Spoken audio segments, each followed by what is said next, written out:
నీ కార్యము సఫలం చేయు దేవునికే మొరపెట్టుకో. ఎందుకంటే మన కార్యాలను సఫలం చేసేది మన దేవుడైన యెహోవాయే. ఈ విధంగా కార్యం సఫలం చేయు దేవునిని మేము ఏ కాలంలో కూడా చూడలేదని, దీనిని ఎవరు కూడా గ్రహించడం లేదని తమ అనుభవాలను బట్టి భక్తులు చెబుతున్నారు.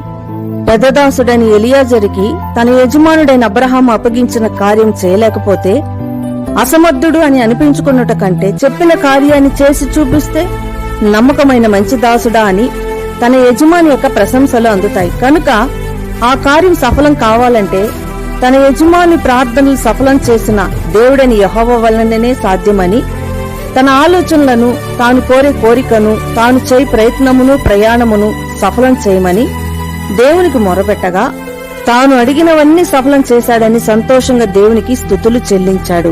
నీ కార్యాలన్నీ సఫలం కావాలంటే సఫలం చేయు దేవునికే మొరపెట్టుకో. ఆయన నీ కార్యాలను సఫలం చేస్తాడు. ప్రార్థన: తండ్రి, నీకు మొరపెడుతున్న బిడ్డల యొక్క కోరికలన్నీ సఫలం చేయమని. ప్రభు